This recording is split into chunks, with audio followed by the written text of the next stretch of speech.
उसमें शिक्षा के केंद्र भी बनेंगे, स्वास्थ्य के केंद्र भी बनेंगे, टेक्निकल एजुकेशन और वोकेशनल एजुकेशन के भी सेंटर स्थापित होंगे और वहीं पर निवेश भी होगा, उद्योग भी लगेंगे।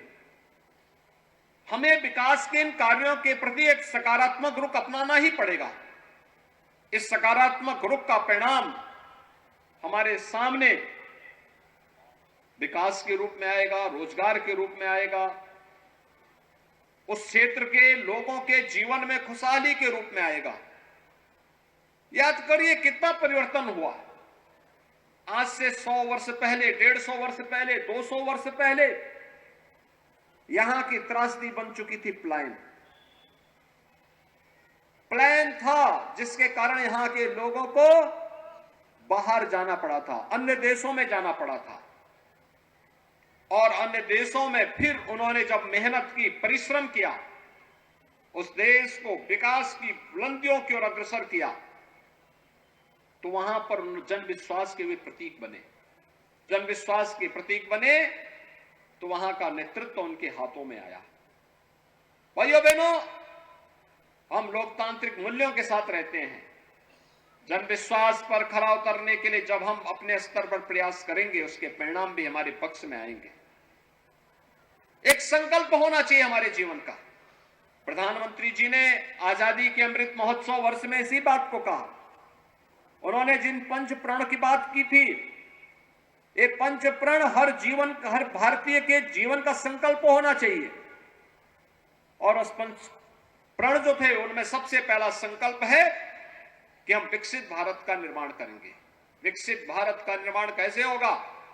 जब भारत आत्मनिर्भर होगा। दूसरों पर निर्भर रह करके कोई व्यक्ति विकसित नहीं, विकास नहीं कर सकता, विकास के लक्ष्यों को प्राप्त नहीं कर सकता। विकसित भारत के लक्ष्य को प्राप्त करने के लिए हम लोगों को आत्मनिर्भर बनना पड़ेगा। आत्मनिर्भरता से विकसित भारत का निर्माण। दूसरा, गुलामी के अंशों को सर्वथा समाप्त करना। जो हमारी परंपरा को गौरव की अनुभूति करने से रोकता हो,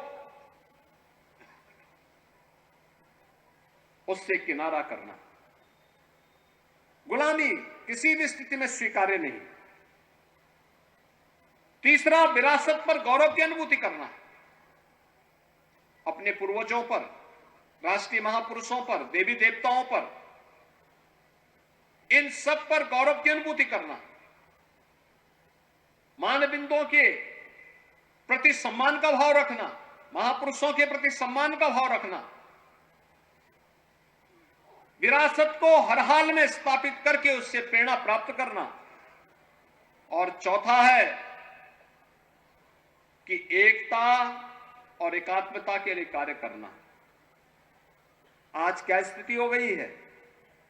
जो लोग विकास नहीं चाहते, वे जाति के नाम पे समाज को बांटना चाहते हैं। ये जानते हैं ये जाति का जहर देश की गुलामी का कारण था। ये जानते हैं ये जातिवाद के कारण हमारा देश गुलाम हुआ था। लेकिन फिर भी उस जहर को समाज के बीच में घोलने के लिए कुछ लोग अपने राजनीतिक स्वार्थों के लिए किंचित भी परवाह किए बगैर लगातार उस जहर को घोलने का कुत्सित प्रयास कर रहे हैं। हमें इसके प्रति जागरूक होना होगा। ये जहर किसी का हित नहीं कर पाएगा। और पांचवा है, जिस पर हर भारतीय को ध्यान देना होगा, नागरिक कर्तव्य। एक नागरिक के रूप में अपने देश के लिए, अपने प्रदेश के लिए और अपने जनपद और